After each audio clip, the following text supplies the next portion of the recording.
Welcome back to the Blue Collar Boxing Podcast. As always, I am Luke from Biloxi. It is Moses Itauma versus Filip Hrgović fight week, slated to take place Saturday, August 29th, live and exclusive on DAZN pay-per-view from London in the O2 Arena. Ring walks here in the United States, expected around 6 p.m. Eastern. I love it. I don't have to stay up till midnight for a good heavyweight fight. I'm going to watch some college football, going to make a big old pot of gumbo and settle in and watch the fight.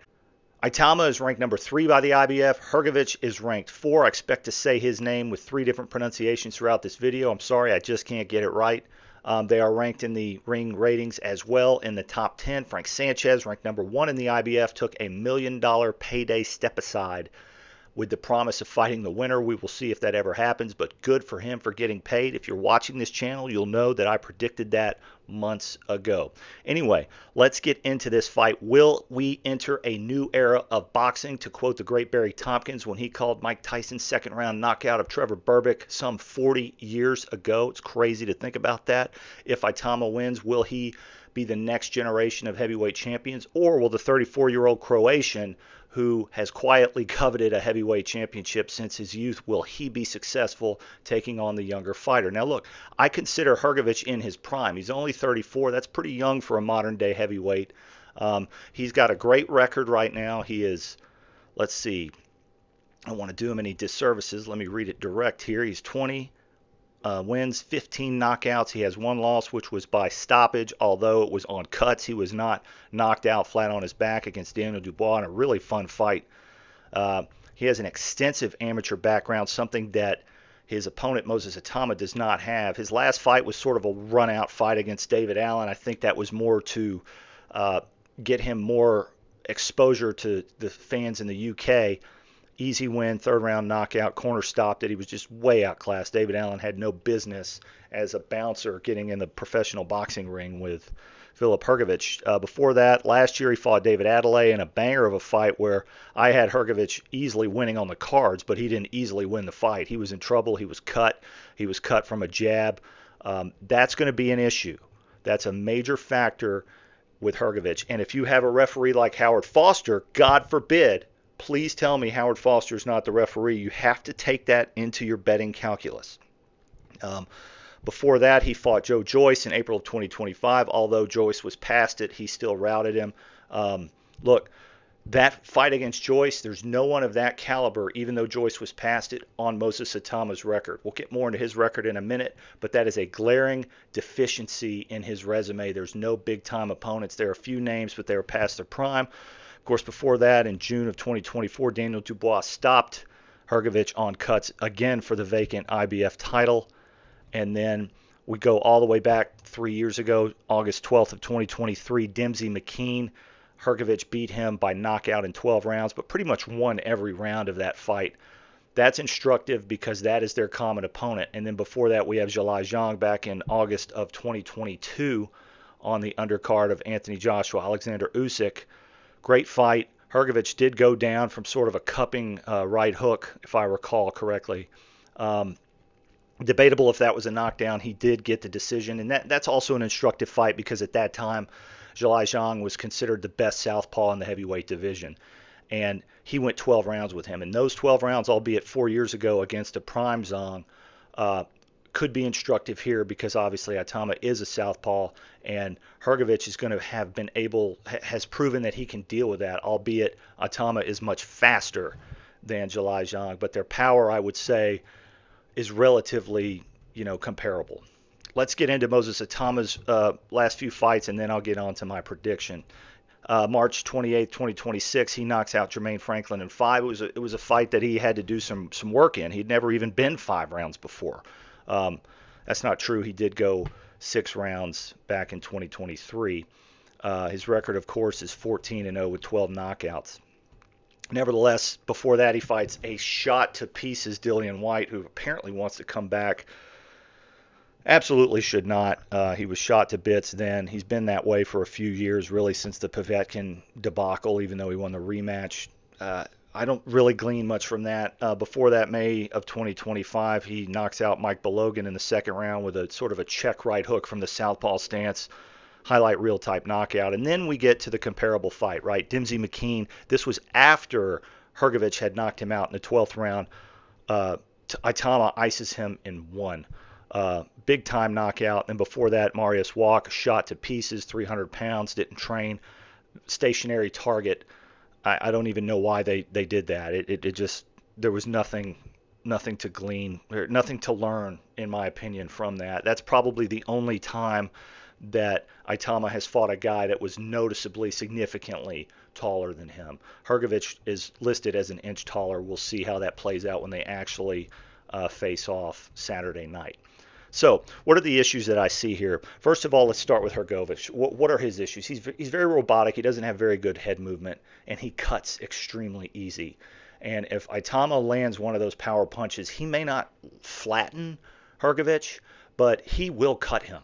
He's been cutting, I believe, in his last 3 fights. Joe Joyce cut him. Of course, Daniel Dubois cut him. Adelaide with a jab cut him. David Allen, I don't recall. I don't think so. Nevertheless, that scar tissue is built up, and Abel Sanchez is an excellent cut man. He's going to have to bring his cut man kit with him tonight. Hopefully, they ought to consider flying in someone else like a Stitch Duran to do it. That way, Abel can concentrate on the strategy and that part in the corner rather than cleaning up cuts, which I fully expect to happen. If that was a bet, one or both men will bleed, I would consider putting some money on that. The issue with Hrgovic's head movement, his robotic sort of, Eastern European style, is that he's there to be hit, and a guy who's as fast and as powerful as Itauma is going to make contact. I think Hrgović can take the punches, though. He's taken them before from some heavy hitters. I expect that he'll be doing it again, much the way he did against Daniel Dubois.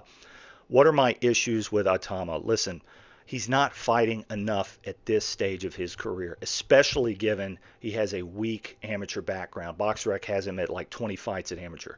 If he'd had 150 fights, I would think differently about getting him out more. He should be fighting 5, 6, even 7 times a year at this stage, like Tyson was in his run-up to his title shot. Get rounds, get reps, and getting up for fights. What you eat, sleeping, traveling, all of those things. I don't like how he's been handled. I'm not saying they're protecting him. I just think they are trying to maximize the amount of revenue that they can generate with these big events.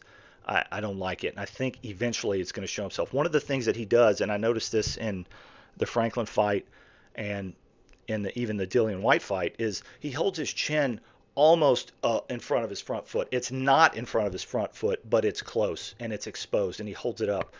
Somebody is going to exploit that technical deficiency at some point in his career. He also moves straight back when he's attacked. He gets away with both of these errors because he's so athletic and he's so fast.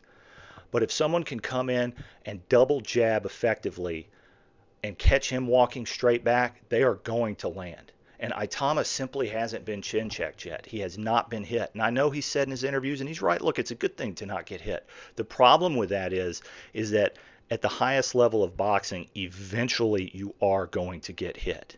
The greatest defensive fighters in the world at the highest level all got hit, right? Flush. Floyd Mayweather got hit flush by Cotto, by Maidana, by De La Hoya, by Mosley, by Pacquiao, and he took them all well. His chin was outstanding and vastly underrated because he had so many other attributes.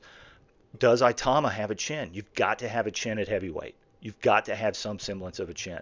Hrgović probably has the best chin in the top 10 of the heavyweights, maybe other than Tyson Fury. Although Tyson Fury gets knocked down a lot, he always gets up and has a good chin. Usyk has a pretty decent chin too, so I would put him at least in the top 3 at heavyweight in terms of his chin. He took massive shots from Zhang, massive shots from Daniel Dubois, massive shots from Adelaide and others. So how do I see this playing out? Look, unless Itauma can go out there and seriously blitz Hrgović in the first 2 rounds, we're going to be in for a long night. I started to pick Itauma to win. FanDuel has the under at 6.5. I started to say that's the bet. I don't know. I think he's going to go into some deep waters here. I think Hrgović is going to be able to neutralize him by jamming him and by jabbing. He has a very good jab, very good straight right hand. It looks rudimentary, but it's an outstanding asset, especially the way heavyweights fight today. It's almost Klitschko-esque without the power. He still has some power, but he doesn't have Vladimir power. I think he's going to be able to neutralize Itauma if he can survive and if he cannot get cut. I think we're looking at not a new era in boxing, but a 34-year-old IBF heavyweight champion. I am picking. I'm doing it. I'm going out on a limb. I am picking Filip Hrgović to win by unanimous or by decision. I won't say unanimous, unless Howard Foster stops the fight or he gets blitzed in the 12th round. I know those are hedges, right? But I think the technical deficiencies are finally going to be exposed. I think he's going to get caught moving straight back. He's going to get chin checked, and I don't think he's going to do very well with it, to be honest. FanDuel, interestingly, has, it's just incredible to me, has Itauma minus 1,100. Minus 1,100. You get plus 590 on Hrgović. This is just the money line to win. Itauma by knockout is minus 300. Hrgović on points plus 1,400. Guys, these are very, very attractive bets. Over under still at 6.5. You get minus 120. I'd bet the over. I think it's going to go that way. I mean, Dubois couldn't even. When did that fight end? Let's check. I think it was around 7, wasn't it? Yeah, round 8. Dubois could, and that was with cuts, and that was with landing big shots. And Dubois' resume is leaps and bounds above what Itauma does. A lot in the British media are coronating this kid. I'm not saying he's a hype job. I'm just saying he's not ready. The guy needs 5 to 8 more fights, with 3 of those being against top 10 heavyweights before I'm ready to coronate him. And I honestly, and I'm still picking Hrgović, but if Itauma wins, I almost think it's a detriment to his career, because he's already a heavyweight champion. He's going to fight twice, maybe once a year from here on out. He's not going to be able to develop in the way that he could, which could set up a longer, more established, and even an undisputed title reign in the future. Guys, thank you for listening. Hit me up in the comments, British boxing fans, British media. I know you're going to hate me for this pick, but if I'm wrong, I'll admit it, just like I always do. I appreciate all the viewers. We're inching towards 500 subscribers. Let's get it. I'll see you on the next one.